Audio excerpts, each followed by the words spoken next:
Dear students, today we are going to see the continuation of the last class. That is the second part of the sixth chapter. In the first part of the sixth chapter, we have discussed about how the life has originated, then various kinds of evidences in support of that evolution, everything we have discussed. Today we will see the theories of evolution. The first one is Lamarckism. The Lamarckism was explained by Jean-Baptiste de Lamarck. He, in his book Philosophy Zoology, explained his concept of evolution. Lamarckism has two important principles. One is the use and disuse, and another one is the inheritance of acquired characters. Use and disuse and inheritance of acquired characters. அப்போ மாணவர்களே இன்றைய வகுப்பில் பார்த்தோம்னா அந்த ஆறாவது பாடத்தினுடைய இரண்டாவது பகுதி. அப்போ ஆறாவது பாடத்தின் முதல் பகுதி என்ன சொல்லுது? உயிர் எப்படி தோன்றுச்சு, அதற்கு அந்த உயிர் தோன்றுவதற்கான பல வகையான பரிணாமம் நடந்ததற்கான பல வகையான சான்றுகள், உருவமைப்பு சான்று, இணைப்பு சங்கிலிகள், கருவியல் சான்றுகள், அந்த கற்படி உருவத்தினால் உள்ளது, ஃபாசில்னால் உள்ள பேலியன்டாலஜி, இதெல்லாம் அன்றைக்கி பார்த்தோம். இப்போ இன்றைக்கி என்னென்னா அந்த பாடத்தினுடைய தொடர்ச்சியான பகுதியான பரிணாமம் பற்றிய கோட்பாடுகள். முதலாவது கோட்பாடை Jean-Baptiste de Lamarck என்று சொல்லக்கூடியவர் சொன்ன லமார்க்கிசம் சொல்லக்கூடிய கருத்து. 1809 in 1809 இந்த புக் Philosophy Zoology ன்னு சொல்லக்கூடிய விலங்கியல் தத்துவம்னு சொல்லக்கூடிய நூலில் அவர் தன்னுடைய பரிணாம கோட்பாடுகளை சொன்னார். லமார்க்கு சொன்ன பரிணாம கோட்பாடுகள் ரெண்டு முக்கியமான கருத்துக்களை உள்ளடக்கியது. அந்த ரெண்டு முக்கியமான கருத்துக்களில் முதலாவது கருத்து என்னென்னா பயன்பாடு கோட்பாடு, இரண்டு பெற்றுக்கொண்ட பண்பு மரபு பண்பாடு. So two important concepts are there in Lamarckism. One is the use and disuse. If your organ is used continuously, that organ will develop further. If it is not used properly, it will lose its significance. That if it is used, that will develop. If it is not used, not used, it will lose its significance. That's what he said about the use and disuse theory. அப்போ முதலாவது உள்ளது பார்த்தோம் பயன்பாடு கோட்பாடு. ஒரு உறுப்பை தொடர்ச்சியாட்டு பயன்படுத்தும் போது அந்த உறுப்பு மென்மேலும் வளர்ச்சி அடையும். அந்த உறுப்பானது சரியாட்டு பயன்படுத்தப்படவில்லை, தொடர்ச்சியாட்டு பயன்படுத்தப்படவில்லை எனில் அந்த உறுப்பானது தன்னுடைய முக்கியத்துவத்தை இழந்துவிடும், டிஸ்யூஸ். அப்போது தொடர்ச்சியாக பயன்படுத்தினா வளர்ச்சி அடையும், பயன்படுத்தலாம் முக்கியத்துவத்தை இழந்துவிடும். So use and disuse theory. The inheritance of acquired characters obtained during one's lifetime are inherited to the next generation. That's what the theory of inheritance of acquired character says. So character obtained during one's lifetime is inherited to the next generation. அப்போது ரெண்டாவது கோட்பாடு என்ன சொல்லுவோம்? பெற்ற பண்பு மரபு பண்பாது. ஒரு உயிரினுடைய வாழ்நாளில் அந்த உயிருக்கு உடலில் தோன்றிய பண்பு அடுத்த தலைமுறைக்கு கடத்தப்படும் என்பதே இந்த ரெண்டாவது பெற்ற பண்பு மரபு பண்பாதல்னு சொல்லக்கூடியது, inheritance of acquired characters. Lamarckism was criticized by August Weismann. To disprove Lamarckism, August Weismann did an experiment. He removed the tail of mice continuously for 20 generations. Even in the 21st generation, he found that there was a tail in the mice. From that, he concluded that the change in the somatoplasm or the body plasm has no influence on the germ plasm. So, based on this, he proposed a law. That is, the somatoplasm has no influence on the germ plasm, and this one we call it as the germ plasm theory. So, to disprove Lamarckism, August Weismann conducted an experiment. He was removing the tail of mice continuously for 20 generations. Even in the 21st generation, he found that there was a tail. So it disproved the inheritance of occurred characters. Because the tail is a body plasm. So the change in the body plasm has no influence in the somatic plasm, that is the germ plasm and the reproductive plasm. This theory proposed by Weismann is known as the germ plasm theory. அப்போ இந்த August Wiseman சொல்லக்கூடியவர் லமார்க்கிசத்தினுடைய பெற்ற பண்பு மரபு பண்பாதல் சொல்லக்கூடிய இதை தவறு என நிரூபிப்பதற்கு ஒரு ஆய்வு மேற்கொண்டார். வெள்ளெலிகளை எடுத்து வெள்ளெலிகளுக்கு வாலை தொடர்ச்சியாட்டி 20 தலைமுறை வாலை வெட்டி விட்டுக்கிட்டே இருந்தார். அப்போ அவருடைய நோக்கம் என்னது? எலிகளுக்கு வால் இருக்கப்படாதுன்னு. 21ஆவது தலைமுறையில் அவர் எலிகளுக்கு பார்த்த பிறகு வால் இருந்தது. அப்போ இதில் இருந்து அவர் சொன்ன முடிவு என்னன்னா, அதுக்கு உடல் பிளாசம் உடல் செல்களில் எந்த மாற்றம் ஏற்பட்டாலும் அடுத்த தலைமுறைக்கு கடத்தப்படாது, இன செல்களில் ஏற்படக்கூடிய மாற்றமே அடுத்த தலைமுறைக்கு கடத்தப்படும் சொல்லக்கூடிய ஜெர்ம் பிளாசம் கொள்கையை அவர் வெளியிட்டார். அப்போ ஜெர்ம் பிளாசம் கோட்பாடு என்ன சொல்லுது? உடல் பிளாசம் அடுத்த தலைமுறைக்கு கடத்தப்படாது, மாறாக ஜெர்ம் பிளாசம் இன செல்லில் ஏற்படக்கூடிய மாற்றம் அடுத்த தலைமுறைக்கு கடத்தப்படும் சொல்லக்கூடியதான் இந்த ஆகஸ்ட் வைஸ்மேன் சொன்ன germ blossom theory. So the germ blossom theory of August Weismann disproved the Lamarckism. But followers of Lamarck modified the concept of Lamarckism.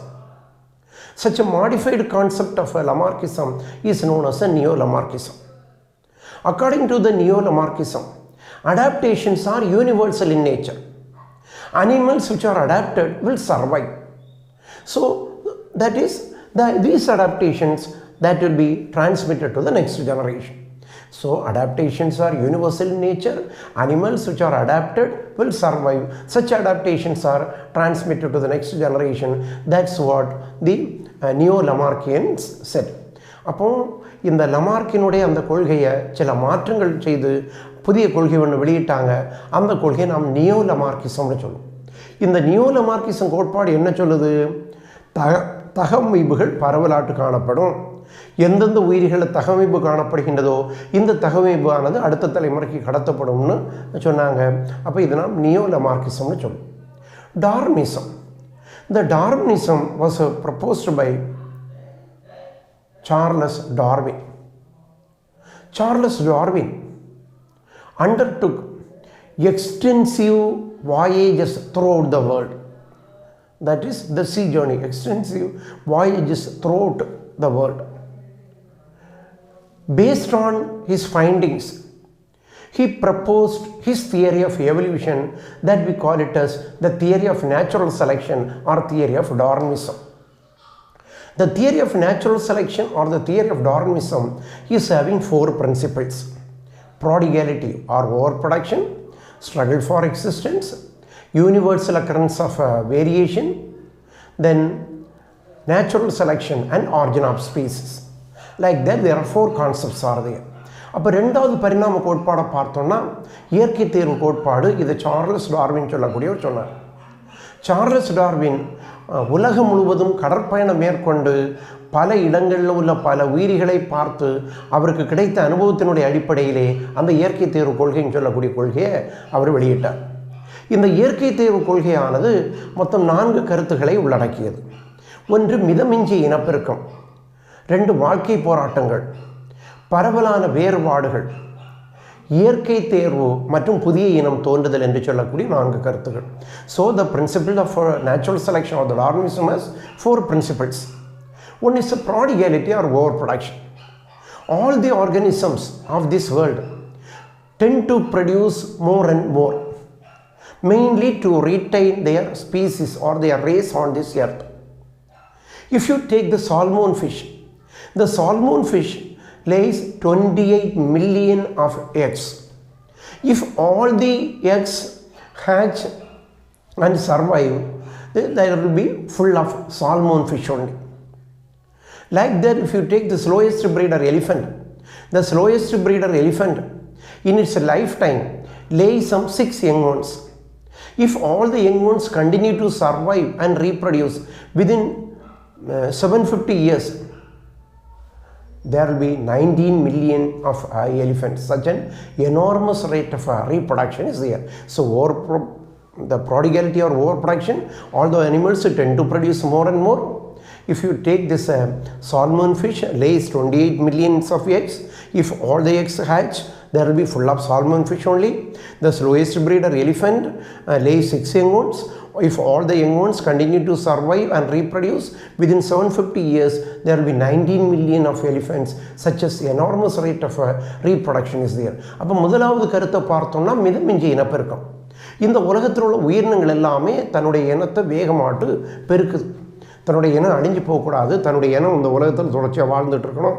இந்த அடிப்படையில் வேகமாட்டு இனப்பெருக்கம் செய்யுது. குறிப்பாட்டு சால்மோன் மீன்களை எடுத்துக்கிட்டோம்னா ஒரு சால்மோன் மீன் 28 மில்லியன் முட்டைகளை இடும். இந்த 28 மில்லியன் முட்டைகளும் தொடர்ச்சியாட்டு வாழ்ந்து இனப்பெருக்கம் செய்யணும்னா கடல் ஃபுல்லாட்டு என்ன இருக்கும்? சால்மோன் மீன்கள் தான் இருக்கும். அதே போல் மிக மெதுவாட்டு இனப்பெருக்கம் செய்யக்கூடிய யானைகளை எடுத்துக்கிட்டோம்னா யானை தன்னுடைய ஆயுட்காலத்தில் 6 குட்டி போடும். இந்த எல்லா குட்டிகளும் தொடர்ச்சியாட்டு வாழ்ந்து இனப்பெருக்கம் செய்யணும்னா 750 வருடத்தில் 19 மில்லியன் ஆட்டு யானைகளுக்கு எண்ணிக்கை பெருகி இருக்கும். அந்த அளவு வேகமான இனப்பெருக்கமானது நடைபெறுகின்றது. Struggle for existence. Due to prodigality, overproduction, more and more organisms are produced.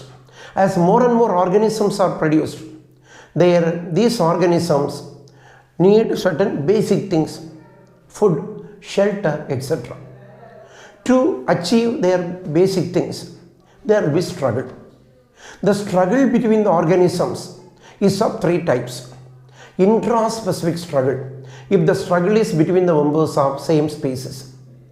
Interspecific struggle, the struggle between 2 different species. Environmental struggle, if the struggle is with that of the environment, then it is the environmental struggle. So if you take the struggle for existence, the struggle for existence is of 3 types. Intraspecific, the struggle between the members of the same species. Interspecific, struggle between 2 different species. And environmental, the struggle with that of the environment. Like that, the struggle for existence is there. வாழ்க்கை போராட்டம். அப்போ ரெண்டாவது கருத்தை பார்த்தோன்னா வாழ்க்கை போராட்டம்.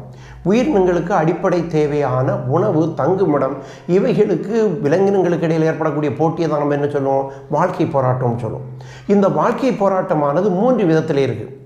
சிற்றினங்களுக்கு உள்ளே காணப்படக்கூடிய வாழ்க்கை போராட்டம் இன்ட்ராஸ்பெசிபிக், சிற்றினங்களுக்கு இடையே காணப்படக்கூடிய வாழ்க்கை போராட்டம் இன்டர்ஸ்பெசிபிக், 3 சூழ்நிலையோடு நடைபெறக்கூடிய வாழ்க்கை போராட்டம் என்விரான்மெண்டல். அப்போது விலங்கினங்கள் இந்த 3 வகை போராட்டங்களையும் தன்னுடைய வாழ்க்கையில் சந்திக்க வேண்டியிருக்கு. இதுதான் நம்ம என்ன சொல்லுவோம்? வாழ்க்கை போராட்டங்கள்னு சொல்லுவோம். Universal occurrence of variation. No 2 organisms are alike. Variations likely to occur. The variations are brought out by the environment or by the genes. So these variations, according to Darwin, are the raw material of evolution. The variations Charles Darwin said is the raw material of evolution. அப்போ பரவலான வேறுபாடுகள் எந்த 2 உயிரியும் ஒரே போல இருக்காது. உயிரினங்களுக்கு இடையில் பல வேறுபாடுகள் இருக்குது. உயிரினங்களுக்கு இடையில் இருக்கக்கூடிய வேறுபாடுகளை பார்த்தோம்னா சூழ்நிலையாலோ மரபு பொருளாலோ ஏற்படக்கூடியதாக இருக்கும். இப்படி உயிரினங்களுக்கு இடையில் இருக்கக்கூடிய வேறுபாடுகள் தான் புதிய இனம் தோன்றுவதில் முக்கியம் வகிக்கிறது என்பது சார்லஸ் டார்வினுடைய கருத்து. Universal occurrence of variation. So according to him these variations are the raw material of evolution. Then the natural selection and the origin of species.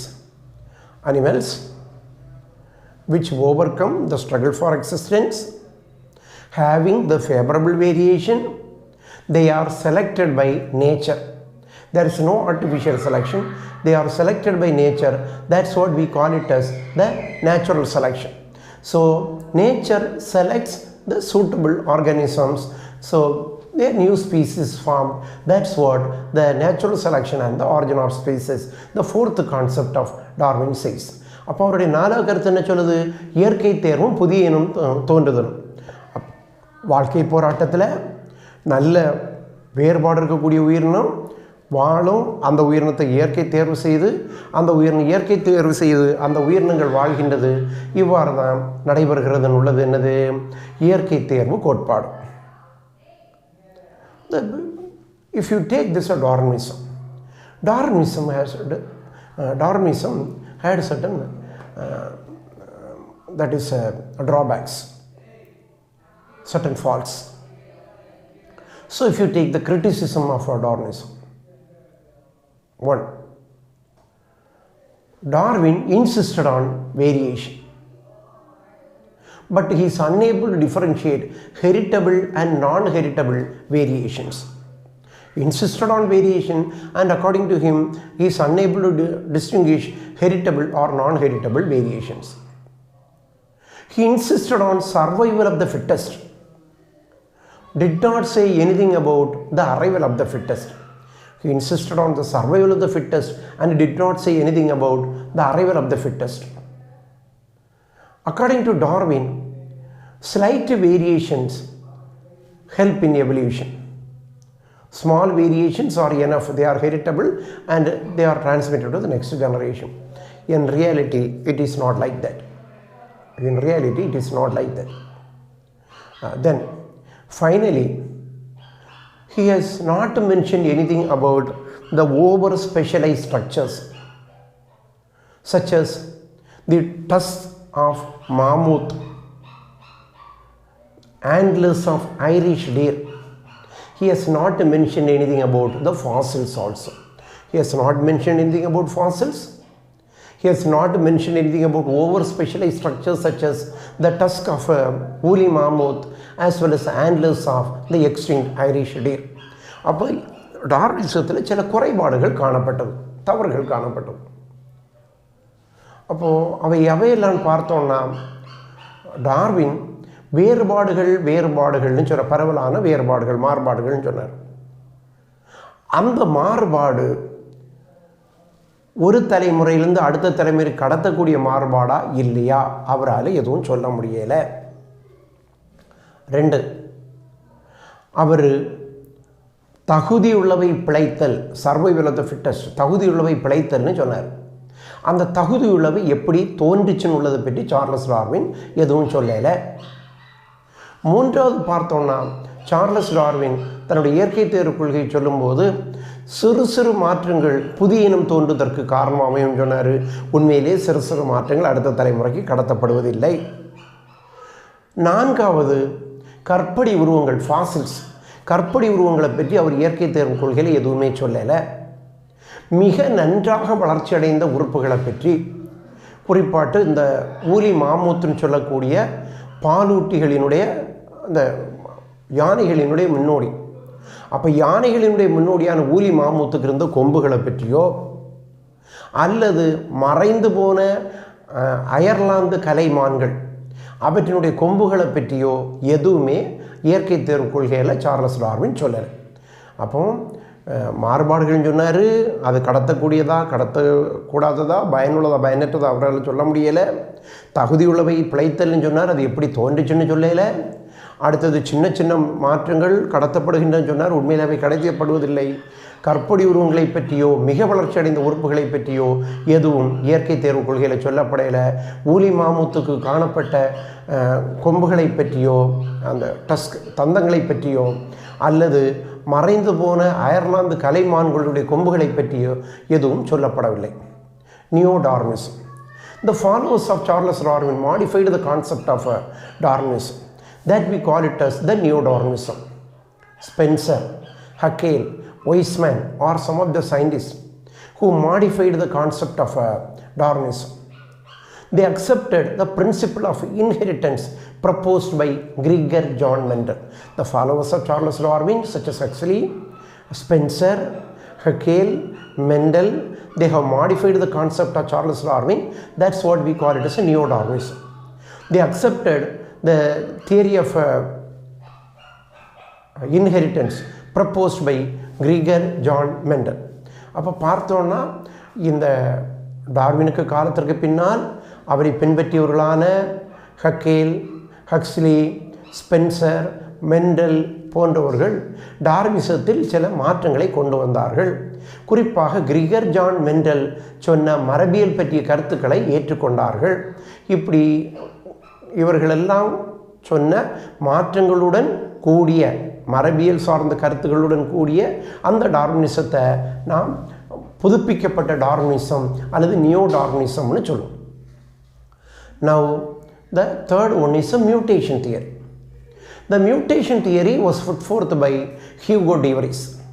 The Hugo de Vries conducted experiments in evening primrose Onetheria lamarckiana. So, in the evening primrose, in his experimental plant, Hugo de Vries observed certain sudden changes. According to Hugo de Vries, these sudden changes are responsible for the mutation, responsible for the evolution. If you take this mutation, these mutations are discontinuous. 2. There are no intermediate forms are there. The mutations are not permanent. Even not all the mutations are heritable. So, if you take this, these are the sudden changes. There are no intermediate forms. They are discontinuous. Even if you take this, some mutations are heritable, some are not. அப்போ மூன்றாவது திடீர் மாற்ற கோட்பாடு. இந்த திடீர் மாற்ற கோட்பாடை Hugo D விரீஸ் சொல்லக்கூடியவர் அந்திமந்தாரை செடியில் ஆய்வுகளை மேற்கொண்டார். இவர் அந்திமந்தாரை செடியில் ஆய்வுகளை மேற்கொள்ளும் போது அந்திமந்தாரை செடியில் திடீரென தோன்றக்கூடிய சில மாற்றங்களை கண்டார். இந்த மாற்றங்களை அவர் என்ன சொன்னார்? திடீர் மாற்றம்னு சொன்னார். அவர் சொன்ன இந்த திடீர் மாற்றத்தை பார்த்தோன்னா இவை திடீரென ஏற்படக்கூடியது. நடுநிலையில் உள்ள உயிரிகள், இடைப்பட்ட உயிரிகள் எதுவுமே அதில் இருக்காது. இவைகள் தொடர்ச்சியற்றவை, எல்லாம் அடுத்த தலைமுறைக்கு கடத்தப்படுவதில்லை என்று சொல்லக்கூடிய சில பண்புகளை கொண்டதாக காணப்பட்டது இந்த ஹியூகோ டி விரீஸ் சொன்ன திடீர் மாற்ற கோட்பாடு. The fourth one is a modern synthetic theory. The modern synthetic theory was explained by Dobzhansky, Spencer, Haeckel, Sewall-Wright. So, Haeckel, Spencer, Sewall-Wright, Dobzhansky explain modern synthetic theory. The modern synthetic theory has gene mutation, chromosomal mutation or the chromosomal aberration, genetic recombination, natural selection and isolating mechanism. அப்போ தற்கால கோட்பாடை பார்த்தோம்னா தற்கால கோட்பாடை Spencer, Huxley, டொப்ஸான்ஸ்கி இப்படிப்பட்டவங்க எல்லாருமே, சீவல்-ரைட் இவங்க எல்லாருமே தற்கால கோட்பாடை சொன்னாங்க. இந்த தற்கால கோட்பாடு இதெல்லாம் சொல்லுது திடீர் மாற்றம், ஜீன் திடீர் மாற்றம், குரோமோசோம் திடீர் மாற்றம், குரோமோசோம்களில் ஜீன்கள் மாற்றெடுக்கும், இயற்கை தேர்வு மற்றும் தனிமைப்படுத்துதல் சொல்லக்கூடிய கருத்துக்களை உள்ளடக்கியதாக காணப்படுகின்றது.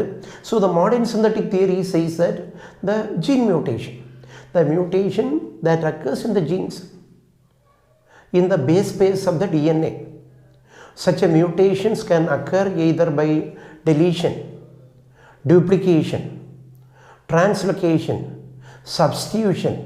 So by this way there may be changes in the gene. Such changes in the genes are known as the gene mutation. Deletion, duplication, inversion, substitution are some of the changes of the genes. So that causes the gene mutation. அப்போ gene திடீர் மாற்றம், ஜீன்களுக்கு அமைப்பில் ஏற்படக்கூடிய மாற்றங்கள், குறைதல், ரெட்டித்தல், தலைகீழாதல், இடமாற்றம், இப்படி சிலவைகள் மூலம் ஜீன்களில் மாற்றம் ஏற்படுது. இப்படி ஜீன்கள் ஏற்படக்கூடிய மாற்றங்களை நம்ம என்ன சொல்லுவோம்? ஜீன் திடீர் மாற்றங்கள், ஜீன் மியூட்டேஷன் நம்ம சொல்லுவோம். Chromosomal mutation, the change in the number of chromosomes or change in the arrangement of genes in the chromosomes are known as the chromosomal aberration or chromosomal mutations. Chromosomal aberration or the chromosomal mutations. So here it may be deletion, duplication, then translocation or the types of the chromosomal mutation or the chromosomal aberration. So even the chromosomal aberration may be due to the change in the chromosomal number that we call it as the ploidy. So the change in the number and arrangement of genes in the chromosome or change in the number of chromosomes are known as chromosomal mutation. It may be deletion, duplication as well as the translocation. or even it may be in the change in the number of chromosomes that we call it as the ploidy. All this bring out changes that results in new species. அப்போ chromosome திடீர் மாற்றம், குரோமோசோமில் இருக்கக்கூடிய ஜீன்களுக்கு வரிசையிலையோ குரோமோசோம்களுக்கு எண்ணிக்கையிலே மாற்றங்கள் ஏற்பட்டனா அவைகளை நம்ம என்ன சொல்லுவோம்? Chromosomal aberration சொல்லுவோம், குரோமோசோமல் மியூட்டேஷன் சொல்லுவோம். அது குறைதல் மூலமாகவோ ரெட்டித்தல் மூலமாகவோ அல்லது இடமாற்றத்தின் மூலமாகவோ ஏற்படலாம். இதை தவிர இன்னும் பார்த்தோம்னா குரோமோசோம் எண்ணிக்கையில் ஏற்படக்கூடிய மாற்றங்களை நாம் பிளாய்டின்னு சொல்லுவோம். இப்படி குறைதல், ரெட்டித்தல், இடமாற்றம், பிளாய்டி இவை எல்லாமே குரோமோசோம்கள் திடீர் மாற்றத்திற்கு காரணமாக அமைகின்றது. Genetic recombination, rearrangement of genes that take place during the gamete formation or the meiosis, that we call it as the recombination. So rearrangement of genes take place between the homologous chromosomes during gamete formation is known as the recombination. Recombination also brings out the change in gene frequency that may leads to the formation of the new species. ஜீன்கள் மாற்றெடுக்கும். இனசெல் உருவாக்கத்தின் போது meiosis cell பிரிதல், Kundala பிரிவு செல் பிரிதல் நடக்கும். இந்த குண்டல் பிரிவு செல் பிரிதல் நடைபெறும் போது என்ன நடக்குது? குண்டல் பிரிவின் போது ஜீன்கள் ஒத்த குரோமோசோம்களுக்கு இடையே மாறி மாறி அமைகின்றது. இப்படி ஜீன்கள் ஒத்த குரோமோசோம்களுக்கு இடையில் மாறி மாறி அமையதை நம்ம என்ன சொல்லுவோம்? ஜீன்கள் மாற்றெடுக்கம்னு சொல்லுவோம். அப்போ ஜீன்களுக்கு ஒத்த குரோமோ மாறி அமையக்கூடிய அந்த ஜீன் மாற்றெடுக்கும், அந்த ஜீன்களுக்கு எண்ணிக்கையில் மாற்றத்தை ஏற்பட்டு புதிய இனம் உருவாவதற்கு காரணமாயிருக்கும். So the natural selection, that's what Darwin said. The animals with the variations, changes are selected by nature. The animals which is such a variations which are selected by nature can survive. That we call it as the natural selection. அப்போ இயற்கை தேர்வு கொள்கை, விலங்கினங்கள் இயற்கையால் தேர்வு செய்யப்படுது. சின்ன சின்ன மாற்றங்களை கொண்ட விலங்கினங்கள் இயற்கையால் தேர்வு செய்யப்படுது. அதை வாழுதுன்னு நம்ம சொல்லுவோம். டார்வின் சொன்னார், அதுதான் இயற்கை தேர்வு கொள்கை, natural selection. And the last one is being the isolating mechanism. The animals are isolated, separated for reproduction. The separation of animals for reproduction may be due to geographical locations, due to reproductive behavior, reproductive time, even the environment they live. All these separate the animals and prevent them from reproduction. That's what we call it as the isolating mechanism. If the animals are isolated from reproduction, separate from reproduction, that we call it as isolating mechanism. The isolating mechanism may be due to geographical space, due to the environment they live, due to the reproductive behavior. All this time of reproduction, all these prevent the animals from reproduction, so that we call it as the isolating mechanism. அப்போ பார்த்தோம்னா isolating mechanism விலங்கினங்கள் இனப்பெருக்கத்திற்காக தனிமைப்படுத்தல். விலங்கினங்கள் இனப்பெருக்கத்திற்காக தனிமைப்படுத்துதல் வாழக்கூடிய இடத்தினுடைய அடிப்படையிலோ வாழக்கூடிய சூழலுக்கு அடிப்படையிலோ இனப்பெருக்க காலத்தினுடைய அடிப்படையிலோ இனப்பெருக்க பழக்க வழக்கத்தினுடைய அடிப்படையிலோ விலங்கினங்கள் இனப்பெருக்கம் செய்வதில் இந்த தடை ஏற்படுத்தப்படுகின்றது. இவ்வாறு தடை ஏற்படுத்தப்படுவதை நம்ம என்ன சொல்லுவோம்? ஐசோலேட்டிங் மெக்கானிசம், தனிமைப்படுத்துதல்னு சொல்லுவோம். So these are the various principles that come under the modern synthetic theory. So here you have to know something about the selection, especially the natural selection.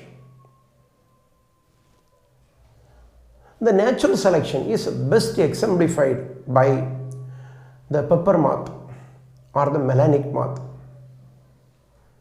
Western Butyleria.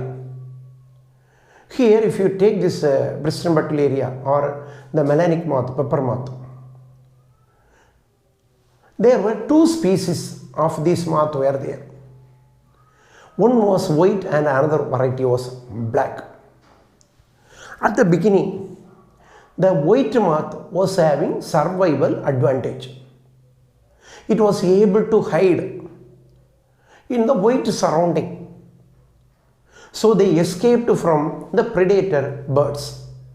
They survived, they were selected by nature. As soon as the industrialization was there in Great Britain, lot of industries were established. They used coal. As the coal was burned, smoke, soot, dust, everything was emitted from the factories. All this got deposited in the tree trunks, walls, everywhere.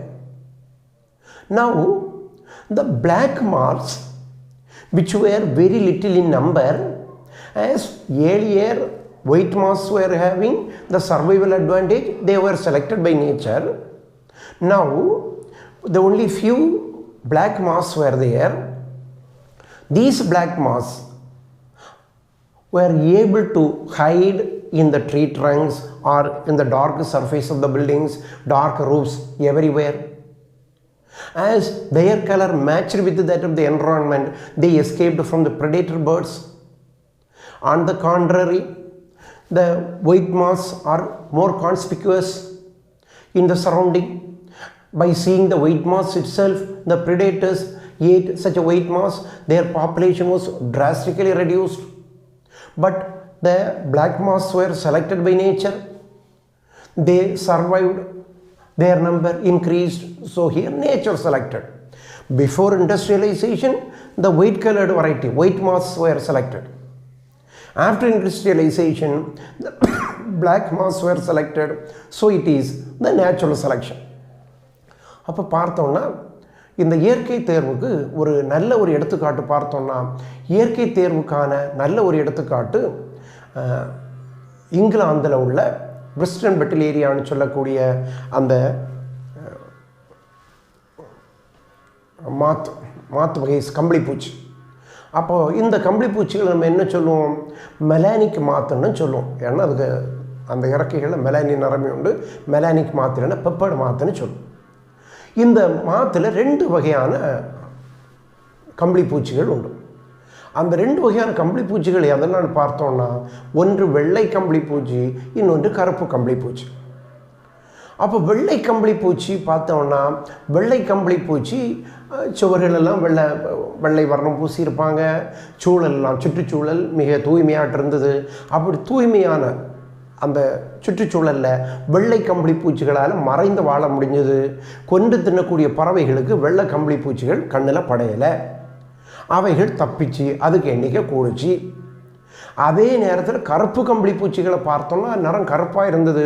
அப்போது சுற்றுச்சூழல் வெள்ளை நிறத்தில் இருக்குது. அப்போ வெள்ளை நிறம் உள்ள சுற்றுச்சூழலில் கருப்பு கம்பளிப்பூச்சிகள் போச்சுன்னா என்ன செய்யும், கொண்டு தின்னக்கூடிய பறவைகளுக்கு அது தெளிவாட்டு தெரியும்.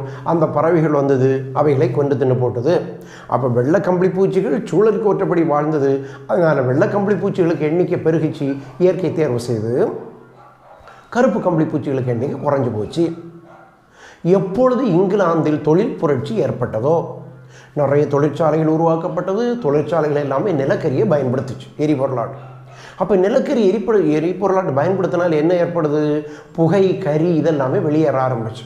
அப்போ புகை கரி எல்லாம் வெளியேறி மரங்களில், வீடுகளுக்கு சுவரில், கூரையில் எல்லாமே கரியானது படிய ஆரம்பிச்சு. இப்போ சுற்றுப்புறத்தை பார்த்தோன்னா சுற்றுப்புறம் எல்லாம் கருப்பு நிறத்தில் இருக்குது. இந்த கருப்பு நிறத்தில் இருக்கக்கூடிய சுற்றுப்புறத்தில் கருப்பு நிறம் கொண்ட இந்த மெலானிக் கம்பளிப்பூச்சிகள் என்ன செய்யுது, வாழ்ந்தது. அந்த கருப்பு நிறத்தில் சுற்றுச்சூழலும் சுற்றுப்புறமும் கருப்பு, இவைகளும் கருப்பு. அப்போ கொண்டு தின்னக்கூடிய பறவைகளுக்கு இவைகளை கண்டுபிடிக்க முடியலை. இந்த பறவைகள் தொடர்ச்சியாட்டு வாழ்ந்தது, இந்த கம்பளிப்பூச்சிகள் தொடர்ச்சியாட்டு வாழ்ந்தது. அதே நேரத்தில் இப்போ சுற்றுச்சூழலெல்லாம் கருப்பாட்டு இருக்குது. வெள்ளை கம்பளிப்பூச்சி ஒன்று வந்தாச்சுனாலும் மிக தெளிவாட்டு கொண்டு தின்னக்கூடிய பறவைகளுக்கு தெரியும். அப்போ கொண்டு தின்னக்கூடிய பறவைகள் ஓடி வந்து இவைகள் எல்லாத்தையும் கொண்டு தின்னு போட்டது. அப்போ தொழில் புரட்சி ஏற்பட்ட பறவைக்கு வெள்ளை கம்பளிப்பூச்சிகளுக்கு எண்ணிக்கை ரொம்ப குறைஞ்சி போச்சு. கருப்பு கம்பளிப்பூச்சிகளுக்கு எண்ணிக்கை ரொம்ப அதிகப்பட்டது. கருப்பு கம்பளிப்பூச்சிகளை இயற்கை தேர்வு செய்தது. அதே நேரத்தில் வெள்ளை கம்பளிப்பூச்சிகளானது பாதிக்கப்பட்டது. அப்போ பார்த்தோம்னா இதை நாம் இயற்கை தேர்வுன்னு சொல்லுவோம். அப்போ சூழல் தொழிற்புரட்சிக்கு முன்னாடி வெள்ளை நிறமானது இயற்கையால் தேர்வு செய்யப்பட்டது. தொழிற்புரட்சிக்கு பின்னாடி கருப்பு நிற கம்பளிப்பூச்சிகள் இயற்கையால் தேர்வு செய்யப்பட்டது. அப்போ இது இயற்கை தேர்வு.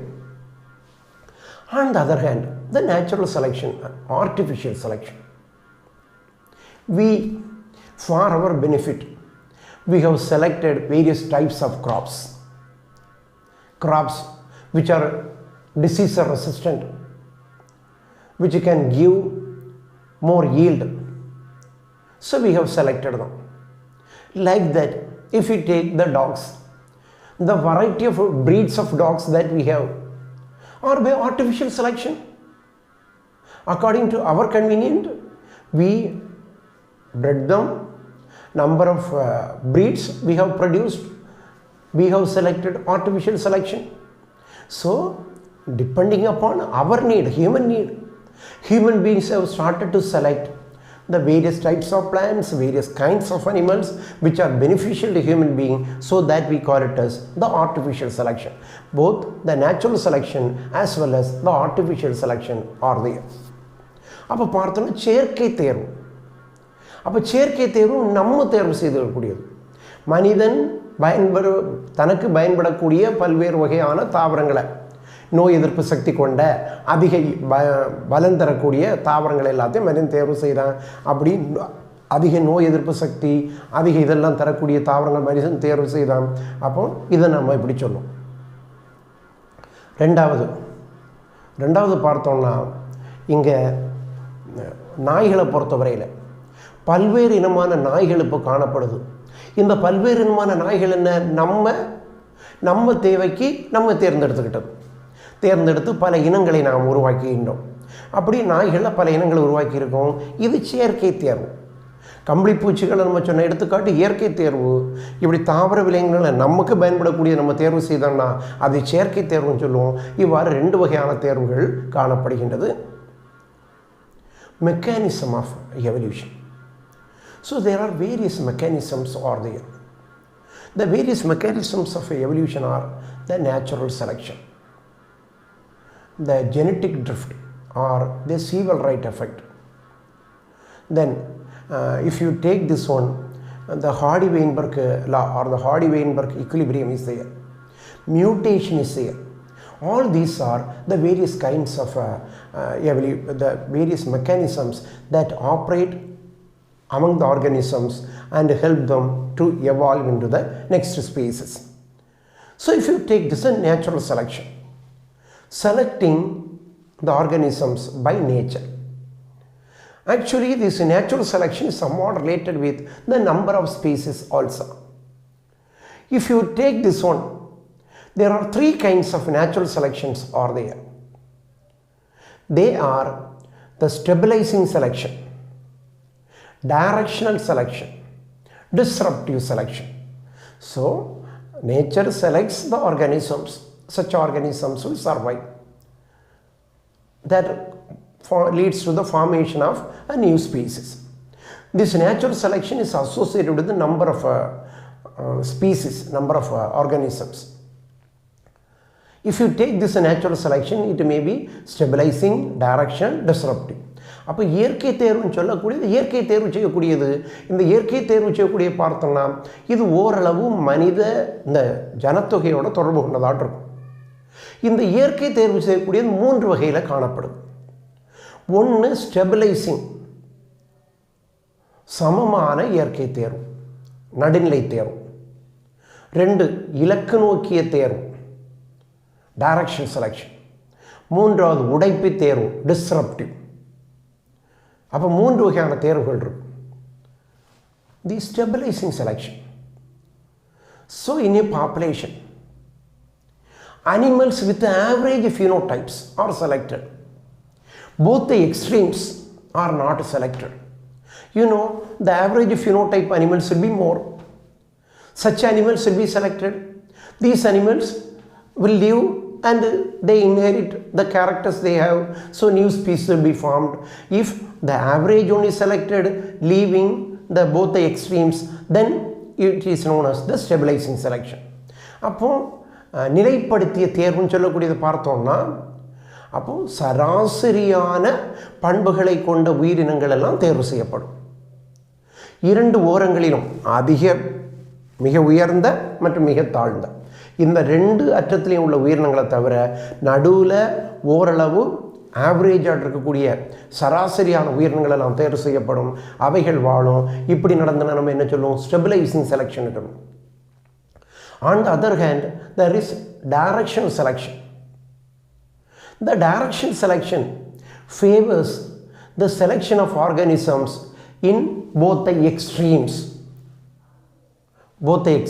Actually, it begins to select the highest one, whereas in the other extreme, the lowest one is here.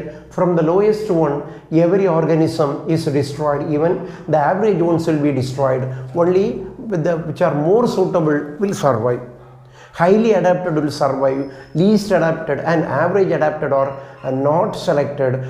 This we call it as the direction selection. அப்போ பார்த்தோம் இலக்கு நோக்கிய தேர்வு.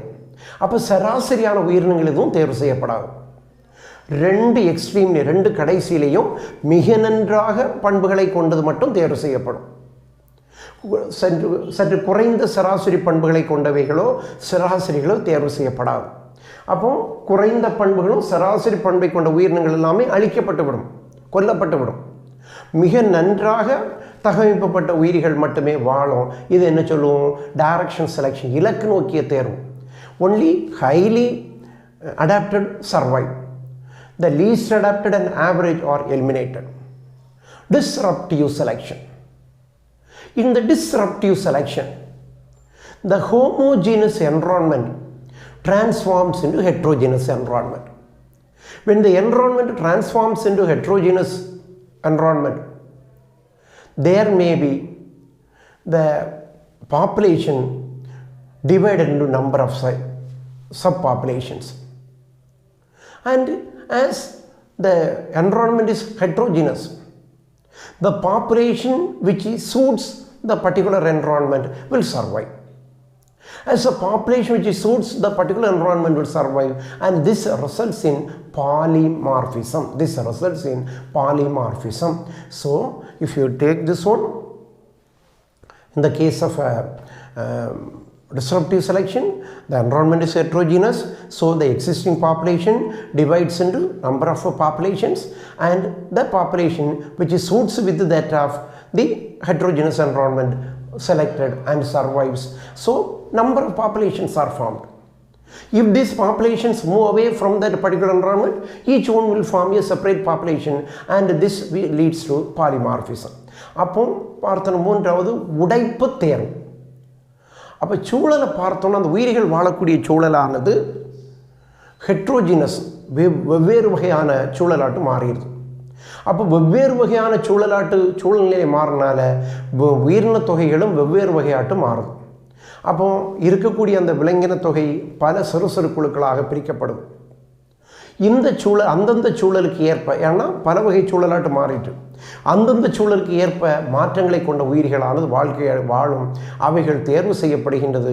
இதைத்தான் நம்ம என்ன சொல்லுவோம்? உடைப்பு தேர்வுன்னு சொல்லுவோம். இது பாலிமார்பிசம், பல் உருவ அமைப்புன்னு சொல்லக்கூடிய ஒரு தன்மையை உருவாக்கும். இந்த பாலிமார்பிசம் அல்லது பல் உருவ அமைப்புன்னு சொல்லக்கூடிய ஒன்றை உருவாக்கக்கூடியதாட்டு காணப்படுகின்றது. So this one is in the case of the natural selection. The second one is the gene flow, the movement of gene into the population. The flow of gene in the population may be by immigration. The organisms from the other population come and join with this population, so new genes are introduced here. That we call it as a immigration. And emigration, organisms from this particular population will move away, and they may join with some other population somewhere. If the population genes move or leave this population, that we call it as a emigration. Both immigration, the adding new genes, emigration, that is removal of certain genes, that may bring out change in the genic frequency, that may result in the origin of species, that we call it as the gene flow. அப்போ பார்த்தோன்னா ஜீன்கள் வந்து சேர்வது gene flow. இப்போ இது ரெண்டு விதத்தில், ஒன்று இடப்பெயர்ச்சி எமிக்ரேஷன், வலசை போதல் இமிக்ரேஷன். அப்போ ஒரு குறிப்பிட்ட இனத்தொகையில் அந்த இடத்துல நல்ல சூழல் இருக்கும்னா வேறு இனத்தொகையில் இந்த உயிரினங்கள் வந்து இந்த இடத்துல வந்து வாழ ஆரம்பிக்கும். இப்படி வேறு இடத்துல உயிரினங்கள் வரும்போது புதிய ஜீன்கள் அந்த இனக்கூட்டத்தில் வந்து சேருது. அப்போ இதை நம்ம என்ன சொல்லுவோம்? வலசை போதல், வந்து சேருவது. இடப்பெயர்ச்சி இந்த இடத்துல இருக்கக்கூடிய அந்த குறிப்பிட்ட இடத்துல இருக்கக்கூடிய விலங்கினங்களில் சில விலங்குகள் விலங்கினங்கள் அந்த இடத்துலேருந்து புறப்பட்டு இன்னொரு இடத்துக்கு போகுது. அப்படி விலங்கினங்கள் ஒரு இடத்துல இருந்து இன்னொரு இடத்துக்கு புறப்பட்டு போகுதுன்னா அதை நம்ம என்ன சொல்லுவோம்? எமிக்ரேஷன்னு சொல்லிக்கிடும். அப்போ இடப்பெயர்ச்சின்னு சொல்லிக்கிடும். So the gene flow is by immigration or by emigration. And if you take the genetic drift, change in the genic frequency, the change in the genic frequency sometimes adds survival advantage to the organisms. If such a frequency adds an advantage, their population increases, the genic frequency increases. If it adds a disadvantage, the frequency of such a allele, such a population will be reduced from that population. In a larger population may be separated due to natural factors, and a small population by genetic drift form a new population that we call it as the founder's principle. So if you take this in the isolated populations, in the isolated population a new species may be formed that we call it as a bottleneck effect. So due to genetic drift, actually it was explained by Sewell, right? Due to genetic drift, a particular allele adds an advantage to the population. The frequency of this allele increases. On the other hand, if the gene adds a disadvantage, the frequency of this allele decreases. Isolated populations may form new species that we call it as a bottleneck effect. A natural population by means of natural forces divided into smaller population, and that smaller population forms a species, then it is known as a founder principle. அப்போ நம்ம பார்த்தோம்னா gene நகர்வு, genetic drift. அப்போ gene நகர்வு அல்லது genetic ட்ரிஃப்ட்னு சொல்லக்கூடியதை பார்த்தோம்னா ஒரு ஜீன் நகர்வின் மூலம் ஒரு நல்ல அலீல் ஒன்று ஒரு ஜனக்கூட்டத்தில் உருவாச்சோன்னா அந்த அலீலுக்கு எண்ணிக்கை அந்த ஜனக்கூட்டத்தில் அதிகரிக்கும். அதே நேரத்தில் ஜீன் நகர்வின் மூலம் ஒரு மோசமான அலீல் அந்த ஜனக்கூட்டத்தில் உருவாச்சுன்னா அந்த மோசமான அலீலுக்கு எண்ணிக்கை அந்த ஜனக்கூட்டத்தில் குறைஞ்சிக்கிட்டே வரும். தனிமைப்படுத்தப்பட்ட இனங்கள் சில சமயத்தில் புதிய இனங்களாட்டு உருவாகலாம். அப்படி தனிமைப்படுத்தப்பட்ட உயிரிகள் புதிய இனமாட்டு உருவாச்சுன்னா அதை நாம் சீசா கழுத்து விளைவு, பாட்டில்நெக் எஃபெக்ட்னு சொல்லுவோம். இயற்கையான ஜனக்கூட்டம் இயற்கை காரணங்களால் சின்ன ஜனக்கூட்டமாட்டு பல சின்ன ஜனக்கூட்டங்களாக பிரிக்கப்படுகின்றது. இதில் ஒரு ஜனக்கூட்டத்திலேருந்து புதிய இனம் தோன்றோன்னா இதை நாம் நிறுவனர் தத்துவம். ஒரு ஜனக்கூட்டத்திலேருந்து புதிய ஜனக்கூட்டம் ஒன்று தோன்றுச்சுன்னா, இனக்கூட்டம் ஒன்று தோன்றுச்சுன்னா அதை நம்ம என்ன சொல்லுவோம்? ஃபவுண்டர்ஸ் பிரின்சிபிள்னு சொல்லுவோம், நிறுவனர் தத்துவம்னு சொல்லுவோம். Mutations are the sudden changes. The sudden changes are the mutation that also results in the origin of a species. அப்போ திடீர் மாற்றங்களும் புதிய இனங்கள் தோன்றுவதற்கு காரணமாக அமையும். Hardy-Weinberg equilibrium. So if you take the Hardy-Weinberg equilibrium, the larger population may occupy a particular circumscribed area. In that particular circumscribed area, the organisms will sexually reproduce, comparatively larger in size. There will be random mating. There will be no gene flow. So all these conditions will be achieved, or all these conditions will be seen in the larger population. This Hardy-Weinberg equilibrium was explained by Hardy of England and Weinberg of Germany.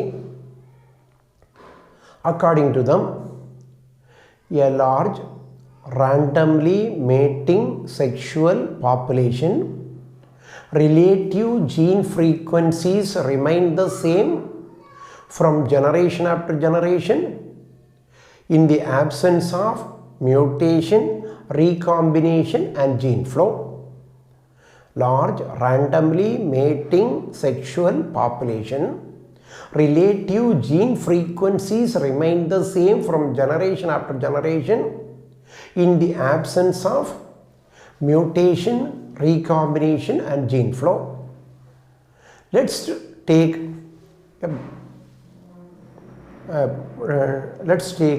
a population of beetles, population grey beetles. The population grey beetles, there are two varieties are there, dark grey beetle and the light grey beetle. The darkness is controlled by the gene capital A, where the light grey is controlled by the gene small a.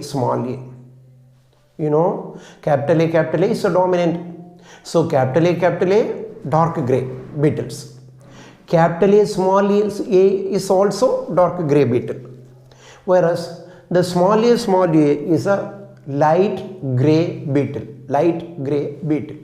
Like that, the two kinds of beetles are there. Dark grey as well as the light grey are the two kinds of the grey beetles are there. So here the frequency of these alleles can be calculated by the mathematical formula P plus Q is equal to 1. Sorry, P plus Q the whole square is equal to P squared plus 2PQ and Q squared. You know, the P stands for the capital A allele and the Q stands for the small a allele. So if you calculate this frequency, it will remain the stable as long as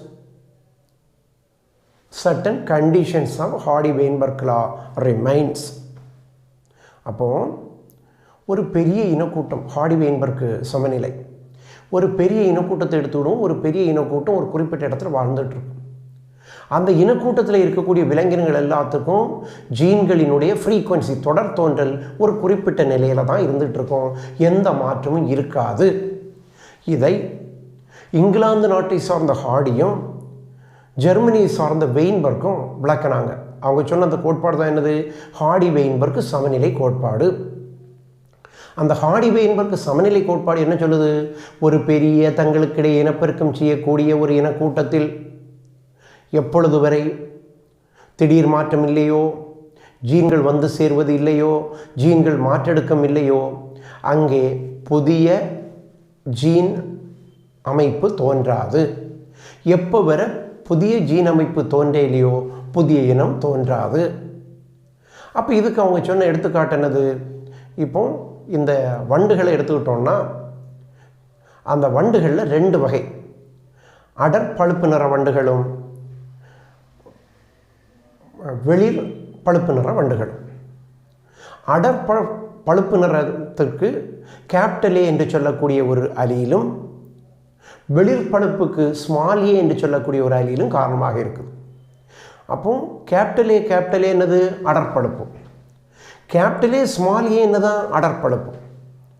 small A தான் என்னது? வெளிர் பழுப்பு நிறத்தை உருவாக்குது. இப்போ இந்த ரெண்டு அலீலுக்கு தொடர் தோன்றலை பார்த்தோன்னா, ஃப்ரீக்குவன்சியை பார்த்தோன்னா, இதை இந்த கீழ்கண்ட கணித வாய்ப்பாடை பயன்படுத்தி நம்ம விளக்கலாம். P plus Q the whole square is equal to P squared plus 2PQ plus Q squared. அப்போ இங்கே P என்பது என்னது? Capital A allele. Q என்பது என்னது? Small A allele. இதை பயன்படுத்தி நம்ம கணக்கிட முடியும். இந்த ஹார்டி-வெயின்பெர்க் கொள்கை என்னது? சில கட்டுப்பாடுகளை உள்ளடக்கியது. So if you take the conditions of Hardy-Weinberg equilibrium, the population must be a larger population. It has to be a larger population.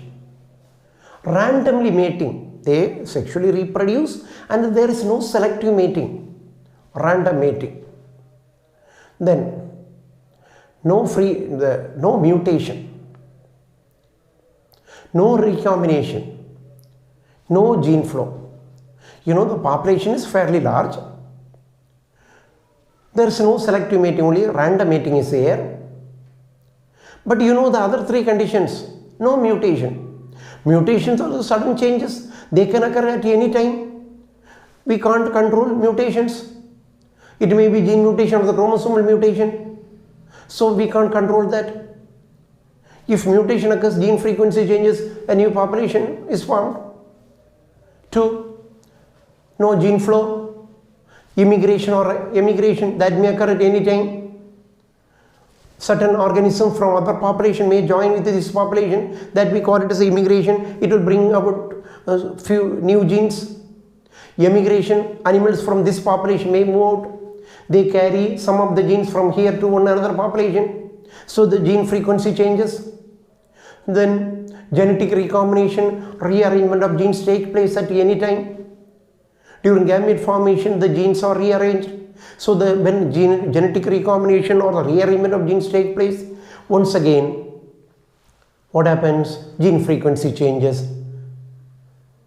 As long as the population is large, as long as a random mating is there, as long as no mutation is there, as long as no gene flow is there, as long as no genetic recombination is there, gene frequency won't change, the population will remain stable.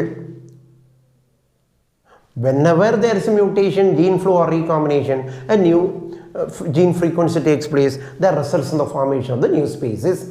அப்போ பார்த்தோன்னா இந்த Hardy-Weinberg கொள்கை சில கட்டுப்பாடுகளை உள்ளடக்கியது. ஒன்று, இனக்கூட்டத்தினோடாலும் மிக பெருசாக இருக்கணும், நிறைய உயிரினங்கள் வாழக்கூடிய ஒரு இனக்கூட்டமாக இருக்கணும். தங்களுக்கு இடையில் இனப்பெருக்கம் செய்யக்கூடிய, தேர்வு செய்து இனப்பெருக்கம் இல்லை, அதில் வாழக்கூடிய எந்த உயிரியும் இனப்பெருக்கம் செய்துக்கலாம் இனக்கூட்டம். அப்போ பார்த்தோன்னா ரேண்டம் மேட்டிங்.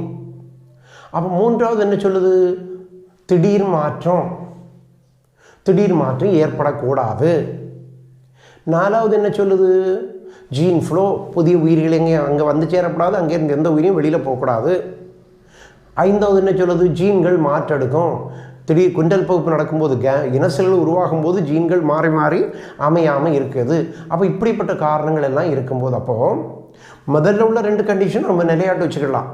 ஜனத்தொகை ரொம்ப பெருசு தான், ரேண்டம் மேட்டிங் தான். ஆனால் அடுத்த 3 நம்முடைய கட்டுப்பாட்டுக்கு உட்பட்டதில்லை. திடீர் மாற்றம் எப்போ வேணாலும் நடக்கலாம். திடீர் மாற்றம் நடந்தது, ஜீன்களுக்கு தன்மை எண்ணிக்கையில் மாறுது, ஜீன்களுக்கு தொடர் தோன்றுதலில் மாறுது, புதிய இனம் தோன்றும். அடுத்தது பார்த்தோம்னா திடீர் மாற்றம் நடக்குது. ரெண்டாவது, ஜீன் ஃப்ளோ, வேறு ஒரு இடத்துலேருந்து கொஞ்சம் உயிரினங்கள் வந்து சேருது, உயிரினங்கள் வந்து சேருறதுனால என்ன செய்யுது? ஜீன்களுக்கு தன்மை மாறுது, மாறிப்போகுது. அடுத்து என்ன நடக்குது? இனசெல் உருவாகும் போது நடக்கக்கூடியது, ஜீன்கள் மாறி மாறி அமையுது. ஜீன்கள் மாறி மாறி அமையதுனால என்ன செய்யுது? ஜீன்களுக்கு தொடர் தோன்றுதல் மாறுது, புதிய இனம் தோன்றுது. அப்போ ஹார்டி-வெயின்பெர்க் கொள்கை இந்த 5ம் நிலையாட்டு இருந்தால் மட்டும்தான் புதிய இனம் தோன்றாது. ஆனால் திடீர் மாற்றம், ஜீன்கள் மாற்றெடுக்கும், இந்த ஜீன்கள் வந்து சேருதல், இதெல்லாம் எப்போ வேண்டாம் நடக்கலாம். அப்போ புதிய இனம் தோன்றுது. Adaptive radiation. Animals are adapted to survive in a particular area. When the environment is different, in the different environment, to lead a successful life, animals can adapt to themselves. That's what we call it as adaptive radiation.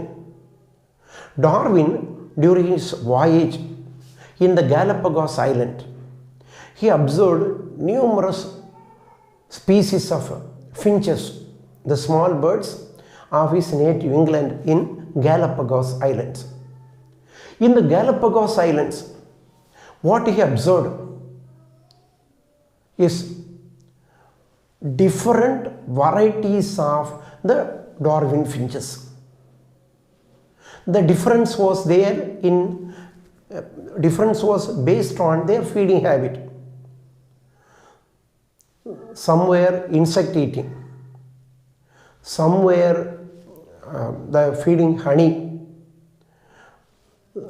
then some were eating seeds, some were sucking blood, so sucking blood from the reptiles. So if you take this finches, their beak size was different for sucking honey, for eating seeds. Then if you take this one for preying the insects, sucking the blood, different types of beaks were there. So adapted based on the mode of living, there were changes in the beak, body form, body weight, so they were different. So Darwin finches adapted to lead a successful life in the particular island, Galapagos Island. Even Darwin, the reason for these adaptations are due to the change in the gene HLA1. So if this change in this particular gene results in the successful change in its body form, beak form, so that results in their successful living. Like that, marsupials of Australia and mammals of North America, they are also adapted depending upon the environment there. You know, the marsupials are restricted only to the Australia. They are inhabited there in Australia. According to the environment, they developed certain changes. They lived successfully there. Like that, the marsupial, that is mammals of North America. The mammals of North America also adapted to such an environment. அப்போ பார்த்தோன்னா வாழ்க்கைக்கு ஏற்ப உயிரினங்கள் ஏற்படக்கூடிய மாற்றங்கள். இப்போ Darwin தன்னுடைய பயணத்தின் போது கேலப்பகாஸ் தீவுகளில் ஒரு வகை பறவைகளை கண்டார். டார்வின் ஃபின்ச்சஸ் நம்ம சொல்லுவோம். அந்த பறவைகள் பூர்வீகமாக இங்கிலாந்தை சார்ந்தவை. ஆனால் அவை ஏதோ ஒரு காரணத்தினால் அங்கே போய் சேர்ந்துருக்கு கேலப்பகாஸ் தீவுகளில். அப்போ கேலப்பகாஸ் தீவுகளில் போய் சேர்ந்த அந்த பறவைகளை பார்த்தோன்னா அந்த பறவைகளானது அந்தந்த இடங்களில் இருக்கக்கூடிய மாற்றங்களுக்கு ஏற்ப கேலப்பகாஸ் தீவில் இருக்கக்கூடிய அந்த டார்வின் ஃபின்ச்சஸ் சொல்லக்கூடிய பறவைகள் பூச்சிகளை கொண்டு தின்வதற்கு, மலர்களில் இருந்து நெக்டரை சேகரிப்பதற்கு, தேனை சேகரிப்பதற்கு, அடுத்து பார்த்தோன்னா விதைகளை உடைச்சி தின்வதற்கு, சில ரெப்டைலேருந்து ரத்தத்தை உரிவதற்கு, அந்த உருவனோட ரத்தத்தை உரிவதற்கு, இதுக்கு ஏற்ற வகையிலலாம் என்ன ஆகிருக்கு, அவைகள் அழகுக்கிட மாற்றம் இருக்குது, உருவத்தில் மாற்றம் இருக்குது. அப்போ இதெல்லாம் எதனால்? அவை அந்த சூழலில் போய் சேர்ந்தாச்சு, அந்த சூழலில் தன்னுடைய வாழ்க்கைக்கு ஏற்ப தன்னை மாற்றிக்கொண்டது. நாளடைவில் அவைகளுக்கு ஜீன்கள்லேயும் அத்தகைய மாற்றங்கள் ஏற்பட்டு விட்டது. அதே போல் ஆஸ்திரேலியாவில் இருக்கக்கூடிய மார்சூப்பியல்ஸ் எது எல்லாம் தன்னுடைய குட்டியை வச்சு பாதுகாப்பதற்கு உடலுக்கு அடியில் ஒரு பை வச்சுருக்கோ அந்த பையை மார்சூப்பியம்னு சொல்லுவோம். இப்போ கங்காரு அந்த மார்சூப்பியல் வகையை சார்ந்தது. ஆஸ்திரேலியா கண்டத்தில் மட்டும்தான் அவைகள் இருக்கும். அதே போல் வட அமெரிக்காவில் இருக்கக்கூடிய பாலூட்டிகளை பார்த்தோம்னா இந்த மார்சூப்பியல்ஸ், ஆஸ்திரேலியாவில் இருக்கக்கூடிய மார்சூப்பியல்களும் வட அமெரிக்காவில் இருக்கக்கூடிய பாலூட்டிகளும் பார்த்தோம்னா அந்தந்த சூழ்நிலைக்கு ஏற்ப தங்களை மாற்றிக்கொண்டு அவைகளிடம் ஏராளமான மாற்றங்கள் காணப்படுகின்றது. அவை அந்தந்த இடங்களில் தனித்தனியான மாட்டு வளர்ந்துக்கிட்டே இருக்குது. Human evolution. Actually, the mammals started to appear during the Jurassic period of the Mesozoic era.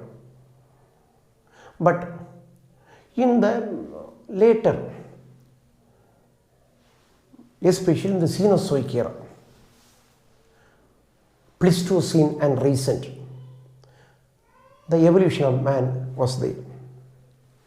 Man has got evolved probably from the man-like apes. Even the evolution of man took place in Africa. If you take this Rampopithecus and Sivapithecus, these lived in Africa. They were purely monkeys. Their skull pattern, the orbit bone, all these are the orbits, all these resembles with that of monkeys. Long tail, having hairy body, and the dentition teeth pattern, everything was of monkeys. If you take the Australopithecus was somewhat advanced than that of the Ramphopithecus. If you take this Australopithecus, their cranial capacity is slightly larger than that of the Ramphopithecus. Followed by the Australopithecus, Neanderthal man. Neanderthal man was found in Germany, in the Neanderthal valley. Next to the Neanderthal man, it was Cro-Magnon man. This Neanderthal and Cro-Magnon man, that is Cro-Magnon, that is from France. All these are the Homo erectus. Homo erectus. Then their cranial capacity, the Cro-Magnon man cranial capacity is up to 900 cubic cc. This Homo erectus and Homo habilis, they almost lived at the same time. The present day man, that is the Homo sapiens. If you take this Homo erectus and Homo habilis, that is 40 to 1 lakh years back. From this Homo erectus and Homo habilis, the modern man, Homo sapiens, evolved. If you take this Homo erectus, in the Homo erectus only that we come under the Neanderthal man and Cro-Magnon man, actually both of them were able to bury the dead. When Homo sapiens, he started to cultivate plants, settled in a particular place, then the human civilization has started. Actually, from the Africa only, he spread to the other areas of the world. The Homo sapiens from Africa moved to the other parts of the world.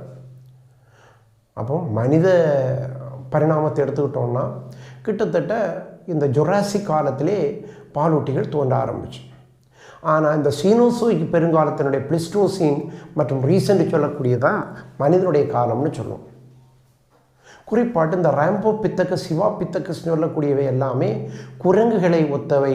அவைகள் Africa கண்டத்தில் வாழ்ந்தது. இவைகளை விட சற்று முன்னேறியவைகளை நாம் என்ன சொல்லுவோம்? ஆஸ்ட்ரலோபித்தகஸ்ன்னு சொல்லுவோம். இவைகளும் குரங்குகள் தான். சற்று உயரமானவை, வால் காணப்பட்டது, உடல் முழுவதும் ரோமங்கள் காணப்பட்டது. இவைகளுடைய தாடைகள் இதெல்லாமே எதை பொறுத்து தான் இருந்தது? தாடைகள், அதை தவிர நெற்றி, இதெல்லாமே குரங்குகளை போல தான் காணப்பட்டதாட்டு இருந்தது. இந்த ஆஸ்ட்ரலோபித்தகஸ் அடுத்து என்ன வந்தது? ஹோமோ எரக்டஸ்ன்னு சொல்லக்கூடியது வந்தது. ஹோமோ எரக்டஸ், ஹோமோ ஹேபிலிஸ் இவையெல்லாம் கிட்டத்தட்ட ஒரே காலங்களை சார்ந்தவையாக காணப்பட்டது. இப்போது இந்த ஹோமோ எரக்டஸை பொறுத்தவரை இதில் 2 வகையான ஃபாசில்கள் நமக்கு ஒன்று கிடச்சிருக்கு. ஒன்று ஜெர்மனியில் கிடைச்ச நியாந்தரத்தல் மேன்னு சொல்லக்கூடியதும், ஃப்ரான்ஸில் கிடைச்ச க்ரோ-மேக்னோன் மேன்னு சொல்லக்கூடிய இது ரெண்டும். இவைகள் ரெண்டினுடைய அந்த மண்டை ஓட்டினுடைய அளவு கிட்டத்தட்ட 900 கியூபிக் சென்டிமீட்டர் அளவு காணப்பட்டதாட்டு காணப்படும். அப்போ இது ரெண்டுமே நியாந்தரத்தல், க்ரோ-மேக்னோன் மேன்னு சொல்லக்கூடியது என்னது? ஓரளவு மனித சாயலை கொண்டதாக காணப்பட்டது, நிமிர்ந்து நிற்கக்கூடிய தன்மை கொண்டதாட்டு காணப்பட்டது, இறந்தவைகளை புதைக்கக்கூடிய தன்மை அவைகளிடம் காணப்பட்டது. இறுதியாட்டு இப்போ பார்த்தோன்னா இவை எல்லாமே கிட்டத்தட்ட ஒரு 40,000 1 லட்சம் வருடங்களுக்கு உள்ளாடி தோன்றியவை. இப்போ இருக்கக்கூடிய ஹோமோசாப்பியன்ஸை பார்த்தோன்னா ஹோமோசாப்பியன்ஸ் தோன்றியது ஆப்பிரிக்காவில் தான். ஆப்பிரிக்காவில் தோன்றிய ஹோமோசாப்பியன்ஸ் உலகின் மற்ற பகுதிகளுக்கு செல்ல ஆரம்பித்தான். இப்படி உலகின் மற்ற பகுதிகளுக்கு செல்ல ஆரம்பித்த பின்னாடி அவன் என்ன செய்ய ஆரம்பித்தான்? அங்கங்கே ஒரு இடத்துல தங்க ஆரம்பித்தான், செட்டிலாக தங்கி விவசாயம் செய்ய ஆரம்பித்தான். அதிலிருந்து மனிதனுடைய நாகரிக வளர்ச்சியானது தோன்றியது. ஸோ டியர் ஸ்டூடெண்ட்ஸ், மாணவர்களே, we have completed the 6 chapters. Then next week I won't be giving any lesson. I will give you time to revise all this. Then definitely we will have a class, online class, face-to-face class through the net. Okay, study the lessons well, obey your parents, stay safe, stay at your home. Thank you.